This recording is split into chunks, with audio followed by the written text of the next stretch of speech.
Hey, good morning to all of you folks across Canada. That sounds kind of cool, from the West Coast to the East Coast, and all of you people that unfortunately have to live in Toronto. We just want to welcome you today to Find the Way. I'm Mike Sherbino. You can tell I'm in a good mood today. I hope that you're in a good mood today, and if not, as we listen to this program that is going to help to change your perspective, I want to talk to you a little bit today about what label you're wearing. And we all know about designer clothes, whether or designer shoes. You got the right label, then somehow, you just kind of feel like, oh, wow, look at me, I'm strutting my stuff. But, all of us wear a label. And today we want to talk a little bit with our good friend Stan Biggs about what the label of love looks like. Now, when I say love, Stan, I'm not talking about the love bug or something like that, We're in this amazing passage in 1 Corinthians, a passage that's read at likely every wedding, and it talks about what love is all about, because it's what people want and what they want to experience. But anyways, I've said enough for a moment. How are you, Stan? I'm doing not that badly, and it's always good to spend a little time with you, because given the fact that you have a brother Stephen with Down syndrome and I have brother Jonathan and 1,000 other things in common, every time we're together, there's some new aspect of being alive, of being human, and loving that sort of shows up, and I'm grateful for that. Well, as we talked last week about your son Jonathan, he just wears his label for everyone to see. He's raw, he's vulnerable, he's just open and accepting. Doesn't matter what you look like or what you're wearing. He didn't actually care what I was wearing today when I saw him. That's right. And I was really trying to dress up well. So if you want to see how I'm looking, go online right now. You can see my cool vest that I've got. My kids bought it for Christmas. We get caught up with a whole bunch of that stuff. I want to read today for our listeners these words in 1 Corinthians 13. It says, love is patient, love is kind. It does not envy, it doesn't boast, it is not proud, it's not rude, it's not self-seeking, it's not easily angered, and it keeps no record of wrongs. It always protects, always trusts, hopes, and perseveres. Well, those are powerful words, and I would love them to be said of all the people that cross my path, but for that to be a part of my life, for those words to be the label that I wear, I think there has to be a major work of construction done in my life. And we're going to talk about how that happens. Let me tell you an interesting story. On a wall near the main entrance to the Alamo in San Antonio, Texas, is a portrait with the following inscription. It's profound. James Butler Bonham. No picture of him exists. This portrait is of his nephew, Major James Bonham, who died and greatly resembled his uncle. It is placed here by the family that people may know the appearance of the man who died for freedom. They didn't have a picture of the real guy, but they had a picture of one of his relatives, and he embodied that so much. Now, there's no literal picture of Jesus either, but he can be seen in the lives of his followers who are part of what we call as the church. The big question now centers around whether or not we'll take on our role of revealing and partnering with God on this earth. Will we allow God to move us back into his original plan, or do we think we're saved? And there's that word, we talked about it last week, that cliche word that Christians use, I've been saved from my sins just to get to heaven someday, or is there something more? There's a guy by the name of Dutch Sheets who made the comment that if he were Satan and wanted to stop the spread of the church throughout the world, the spread of biblical morality or the rule of God into the earth, the most effective way would be to stop Christians and convince them not to be the church. And Stan, when I'm talking about the church, I'm not talking about the church on the corner down the street, whatever the label it is, whether it's Baptist or Pentecostal or Catholic, or it could even be a Hindu temple. It's not what we're talking about. We're talking about those who say, I'm a follower of Jesus, and I want his life and his character to be seen in me. This passage is often read at weddings, and we all know about marriage to some degree. What a good one, I suppose, is supposed to look like, and what a bad one is, well, we all know what they look like. I remember meeting at a local restaurant to talk to an individual about his marriage relationship. And in the midst of the conversation, I found out that in his own journey, not only had he come to the conclusions about marriage, but he'd also come to the conclusions about the church. Why he didn't go to church was quickly obvious. He wasn't convinced that the church was this great institution that everyone was saying it was supposed to be. And then I got to talking with him about God's design, what it was, and what God's intention was for him. And in these verses that we're reading, there are about 16 labels for love. It describes what love is to look like, smell like, and feel like. You read them over and you'll like them a lot. And you'll say, I want to be part of a group of people that care that way. But as we look at the labels that are given here, when you and I put our shirts on in the morning, what label do I wear? Are these things a part of me? And so, as I said last week, oftentimes when we say, I love you, we often mean, I love me and I want you. This agape love that we're going to talk about is the sacrifice of self for the sake of others, even for others who may not care for us or hate us. And it's not a feeling, but an action. It's a determined act of will. It's the willing, joyful desire to put the welfare of others ahead of yourselves. And I'm going to come back in the second half of the program and talk about what that looks like. That this love is to be patient. It's not self-seeking. It doesn't keep record of wrongs. Man, I like to keep a record of wrong. So how do I get rid of all that stuff? How do I embody what I want to see in other people? I believe the answer is in understanding the love that God has for us and coming to a place of surrender when I say, God, you love through me. You give me your feelings for people so that I'm not driving my own interests ahead of others. And here to help us to unpack that is Stan Biggs. We'll be back in just a moment.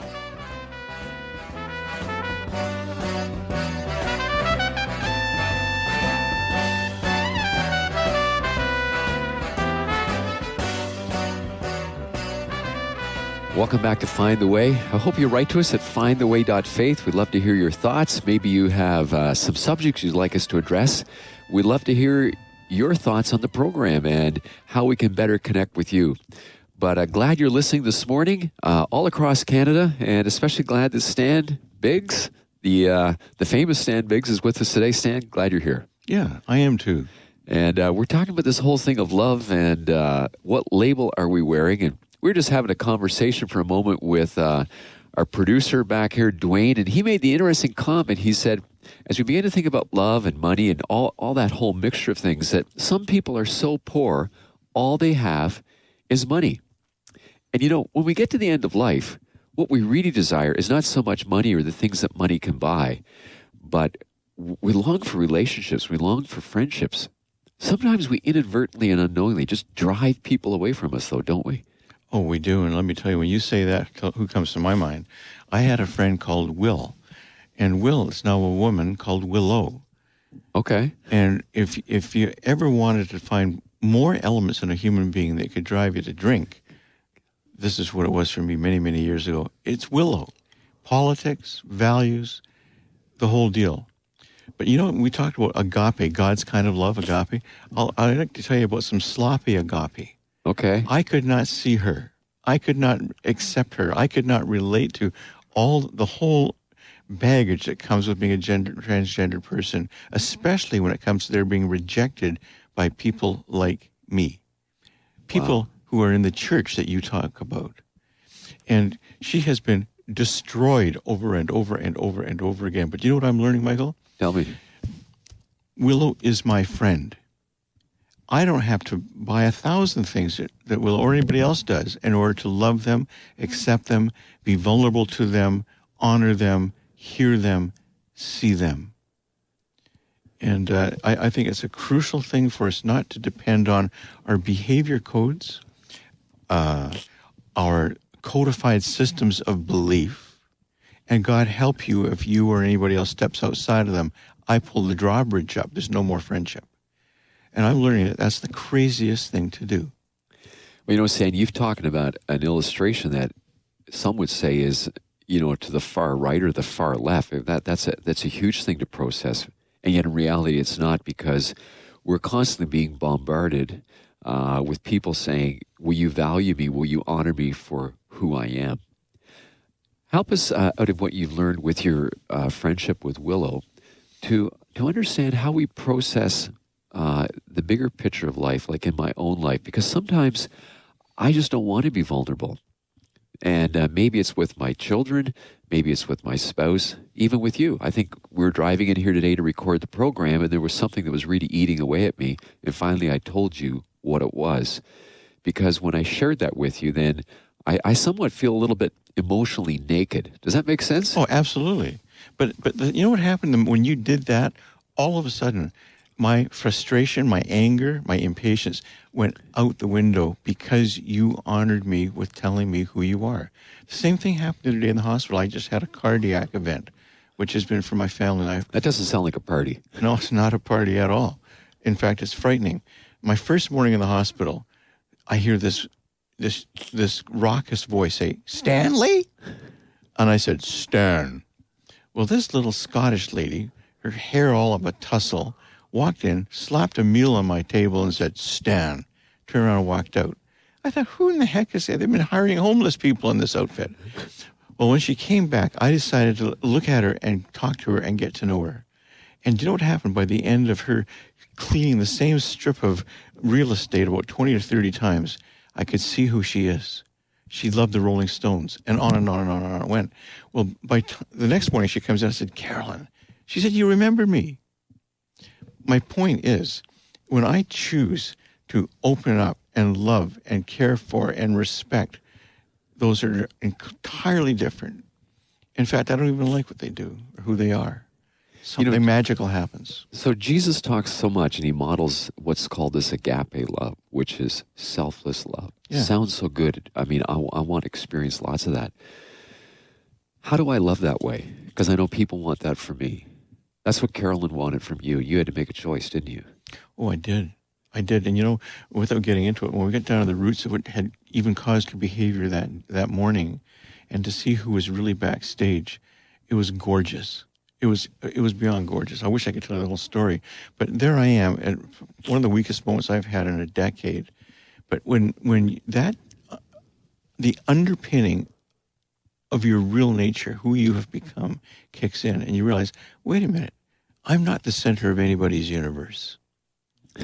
This woman needs my understanding, my care, my love, every bit as I need that I do need it from her and the staff, the cardiologist and whatnot. That economy, when that economy becomes operative, it's like grass under concrete that breaks apart the calcified cement of our self-interest, selfishness, narcissism, whatever else you want to put to it. So if I can build on that powerful illustration, Stan, that if you're dealing with some cement in your relationship, let the love of Christ, which is the grass, grow up from underneath to change that relationship and to do and to respond to the people around you in the way that God has created you to do. You can change. You can be different with the help that Jesus gives. And here to sing about that is Hillsong Worship with a powerful song called Lead Me to the Cross. You were as I, tempted and tried.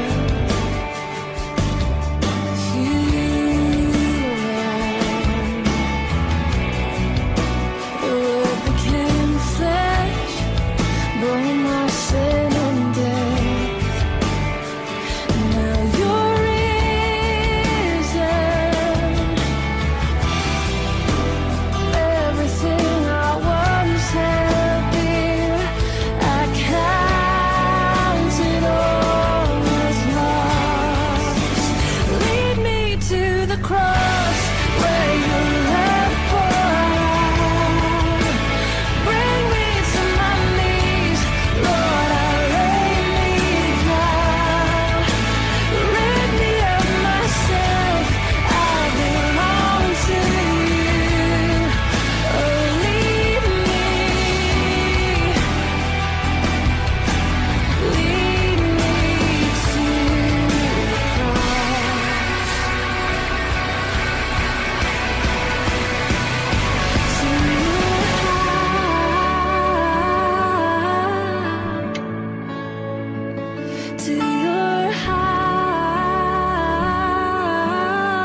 Welcome back to the second half of our program today. I'm Mike Sherbino here with findtheway.faith. We hope you write to us today, and if God nudges on your heart to support us, that would be awesome.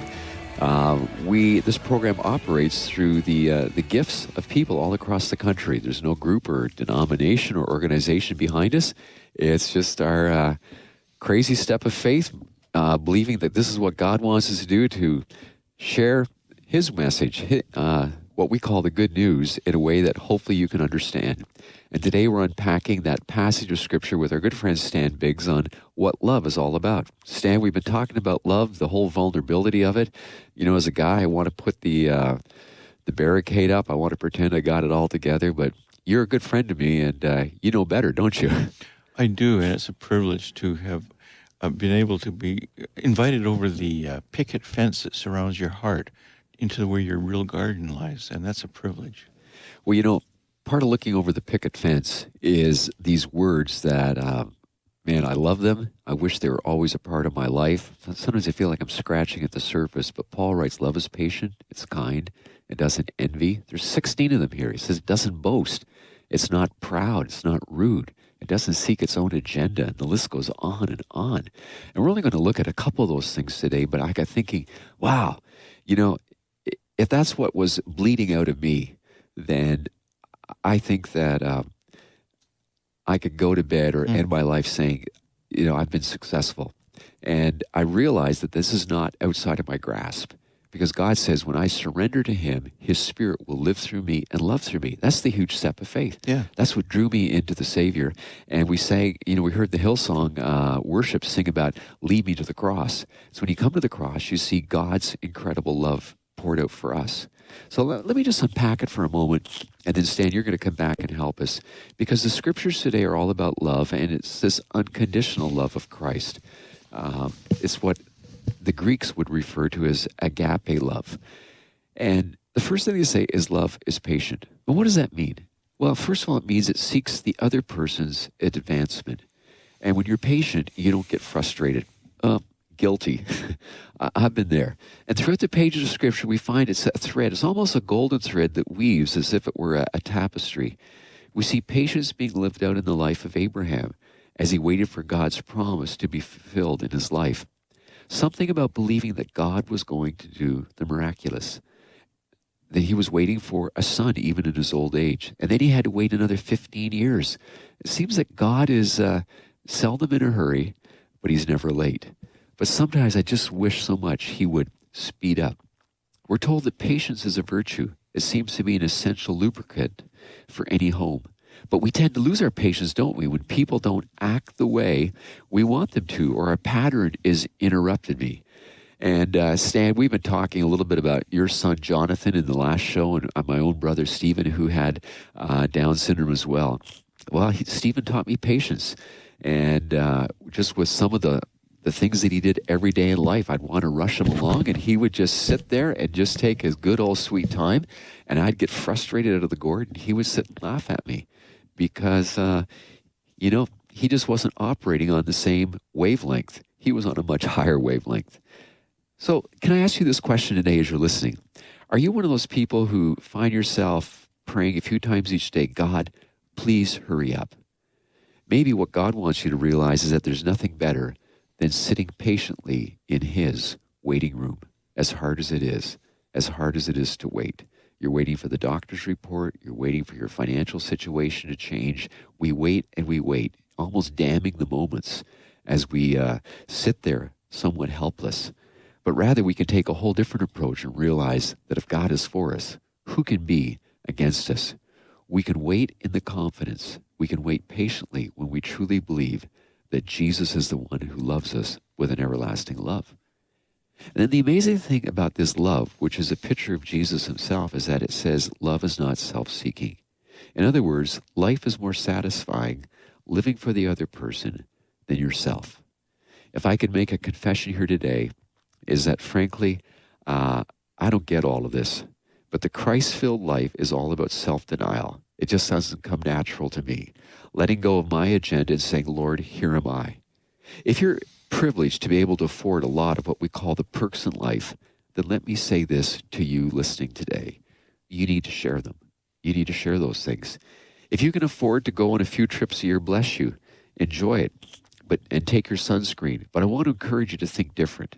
Take one of those holidays where you go and help people who are in need. Or maybe there's somebody on your street, and this is radical, and they've never been able to go on a holiday, and you can afford it. Why don't you take them with you? Why don't you open up and say, we're going to do life differently? Because love is not self-seeking. That is the love of Jesus. There's many ways that we can try to process what self-seeking love is not like and what it's supposed to be. But let me help you to think through this. As we think about patience, we think about love not being self-seeking. I want you to know that God calls us to take time for the people he brings into our life.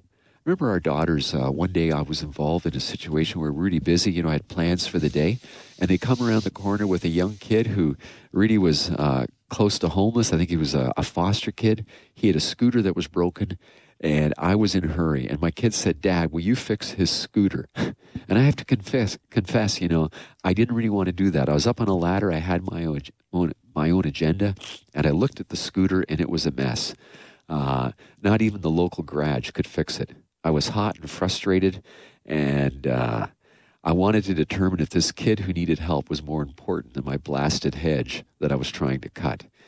And when I said to him, what is your name? The quiet reply was, my name is Owen. And I said, have you asked your dad to fix it? And then he said to me quietly, my dad is dead. And how ashamed I was that at that moment that it took that to jar me out of my own agenda. But what was Jesus teaching me? He's saying that what real love is all about is not self-seeking, is realizing that God wants to immerse my life with the Owens of the world, who he brings into my life that are far more meaningful, that brings far more worth to me than ever cutting my hedge. Are you struggling with what I've shared today? Because the Bible also says that love doesn't keep a record of wrong. In other words, I know the people that have hurt me, but I also know the things that I've done to God. And he said, I forgive you, Michael. And in the same breath as he says that, he calls me to let go of the wrongs that have been said to me, the wrongs that have been done to me. When those things happen, when I discover and say, Lord, I'm going to be patient in the situation I'm in, when I'm not going to seek after my own agenda, but to be open to the Owens that you bring into my life, and when I choose not to keep a record of the wrongs that have been done to me, I walk in the freedom that only God can give. And it's the freedom he wants to give to each of you today. We'll be back in a moment. And again, Stan is going to be here to help us unpack the implications of this for us today.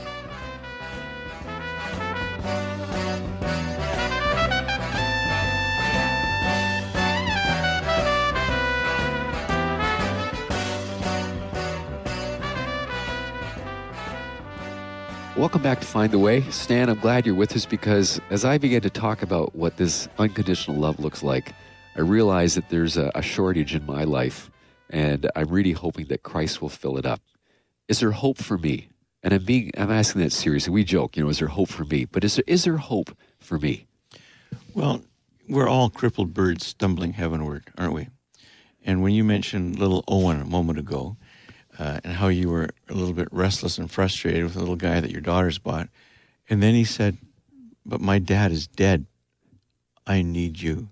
Now, let's supposing that you and I, in our current states of brokenness and inconsistency, hypocrisy, let's supposing the main event in this whole human experience is that we are given the profound opportunity of being so closely related to God, the Father of Abraham, Isaac, and Jacob, the God of the universe, the Creator, and that in the absence of his presence, his recognized presence in the lives of people, Michael Sherbino, Stan Biggs, we become his presence in the lives of the people on our street, in our world.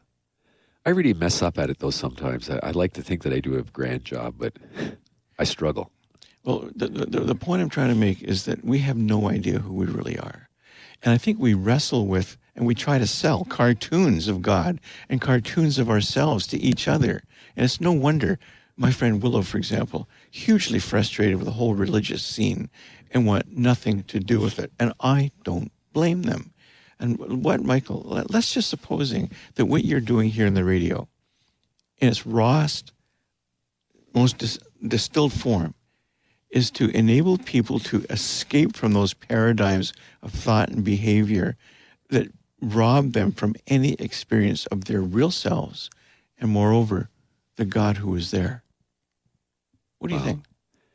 Well, then I think we would have hit the home run. Yeah. Yeah, we would have hit it out of the park. But for you and I to, they say that paradigms migrate. What does that mean? It means that let's look at it this way. Everybody's religious, whether you like it or not. We are. Because religion is just trying to make order out of my world. So we're all doing that to one extent or another. Let's supposing. The difference is the God we worship, right? Yeah. Okay, so But let's suppose that the church I went to, the mom and dad I had, the school I went to, the part of the country or the country into which I was born. Let's supposing that process of socialization is completely dissonant to and makes a lie out of what is really real, whatever that is when it's home. Then I'm suggesting that our brokenness, our frustration, our discouragement, our sense of lostness, of aloneness, of isolation or depression, whatever it might be, that those things in a funny kind of way represent profound gifts that force us almost to go on a journey away from that place of emptiness and nothingness to our home and native land, our real home. That takes courage. And here's another thing that troubles me when we have programs like this. And that is we're inclined to think in privatized terms and forget that our little story is part of a big story. And my question to you and others is, do we have any sense of what that big story really is? Or are we wrapped around the axle of our own little tail? So when you say that, being wrapped around the axle of our own little tail, what do you see as the bigger story being played out? Give us that perspective as we bring the show to a close today. Well, if you go into that old book, they call the Bible. Right. In fact, many other books as well, we see the heart of one who longs for a family of friends, a relationship, and it transcends time. It goes beyond what we can see and feel. And if we can, I think, begin to get a grip on what that really, really means, that our existence goes far beyond what we can see, feel, touch, and hear. And that's where the language of our heart, our spirit, our intuition takes us far beyond the narrow confines of what we can perceive to what is really the main event. And so to help you as you ponder the main event for your life, you've been listening to Stand Biggs. I'm Mike Sherbino, and there's nothing that we would want you to know more than to understand the fact that Jesus Christ, He does love you. And He invites us into a relationship with Him by simple faith. And I'm not sure the prayer you will pray, but I know that when you open up your heart to God's, He will hear you. And I want to encourage you to do that today so that the things we've been talking about will become a reality in your life. May God help you in your journey. You've been listening to Find the Way. I'm Mike Sherbino. We'll see you next week.